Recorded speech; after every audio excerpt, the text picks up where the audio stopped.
Hello everybody, welcome to the Champion Spotlight featuring Pantheon, presented by Riot Games. In this video, I'll demonstrate the items, runes, and masteries that I use, as well as some fun tricks that Pantheon can pull off. Let's start with your pre-game build. Pantheon is actually quite frail and does not have strong escaping abilities, so I plan my runes, masteries, and summoner spells around this fact. I take Cleanse and Ghost as my summoner spells so that I can get in and out of battles fairly painlessly. I focus this build on doing as much damage with Heartseeker Strike as possible, thus I focus on physical damage and armor penetration and max Heartseeker as soon as possible. I use armor penetration marks, dodge seals, magic resist per level glyphs, and health quintessences. This allows me to deal more damage with my abilities while also being able to take a bit more punishment than my opponents expect. For masteries, I have 21 points in defense and 9 in offense. I take every damage reduction mastery I can in the defense tree, and then push down the offense tree with 1 point in armor penetration. With a Meki Pendant and 2 health potions, I have a pretty strong lane, even against Tristana. I use Spear Shot to last hit minions for now. Even though she's trying her hardest to harass me, I'm able to get the first 4 minion kills with minimal damage taken. If your opponent is playing aggressively, it's best to try to sit right next to your ranged minions. If you get attacked, they'll switch focus onto the enemy champion.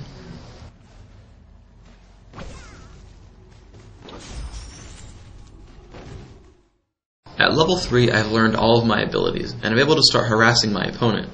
As her minions start thinning out, I use Pantheon's standard 3-hit combo: Aegis of Zionia, Heartseeker Strike, and Spear Shot. Because I haven't been casting anything but Spear Shot in lane, I have more than enough mana to run this combo twice. I harass her with Spear Shot until my leap comes back up again, and then force her to ghost and run away.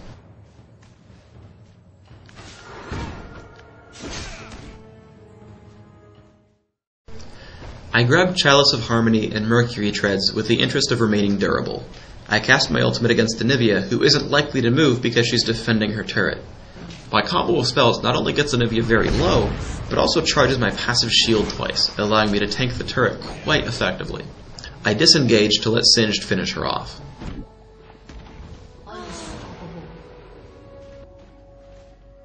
When I return to the lane, Evelynn initiates. I try to waste time and stun her as I wait for my team to show up. I whiff Heartseeker Strike due to Fling, but I'm still able to finish her off with a point-blank Spear Shot and an automatic crit on my basic attack. I start buying damage items and get ganked as soon as I pull back from pushing a tower. The most crucial thing here is I actually save Cleanse for Nasus' Wither.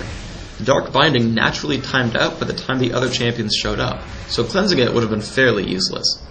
I end up using Ghost as well as I start getting afraid of Evelynn. I stay by the tower to help defend it and just kill time for my team. As soon as Evelynn leaves her friends, I leap to stun Morgana and then hit both her and Nasus with Heartseeker Strike. Evelynn comes back in late, and you can see just why I love my defensive masteries and runes. After grabbing Brutalizer, I farm some minions and manage to tag Nasus with the Heartseeker Strike. As Evelynn shows up, I have to play this battle extremely smart. Once Nasus casts his ultimate, I stun him, then position myself so that I can hit both Evelynn and Nasus with Heartseeker. I play defensively as I wait for my cooldowns. Evelynn stealths to initiate on me again. By maxing Heartseeker and grabbing Brutalizer, my spells cool quickly. Though I make a mistake in trying to cleanse the stun as opposed to the inevitable ignite, I do kill her and level up just in time to survive everything thanks to my defensive build pregame. Now I have Last Whisper and my team and I spot Morgana out of place. Realizing that my team will probably not be able to catch her, I use Ghost to get me into range for Aegis of Zionia and an automatic critical strike for the kill. Yes, it's a kill steal, but my team should probably get on my level.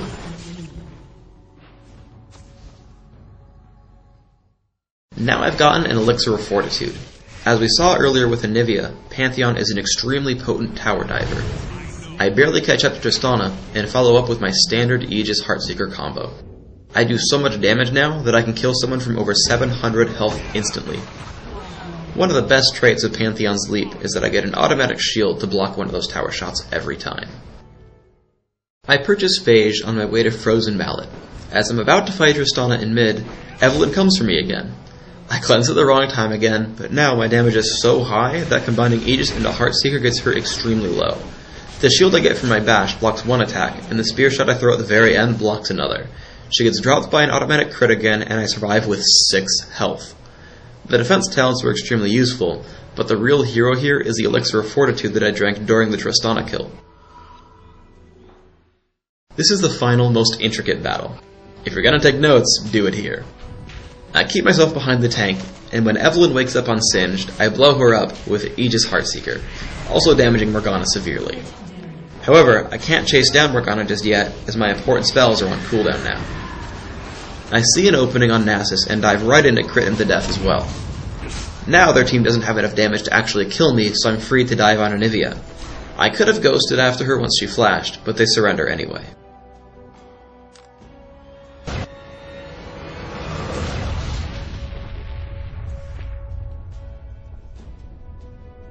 Victory!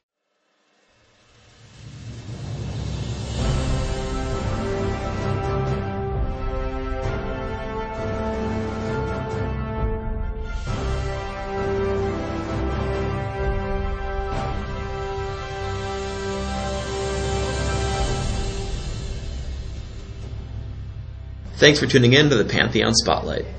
I'll see you next time.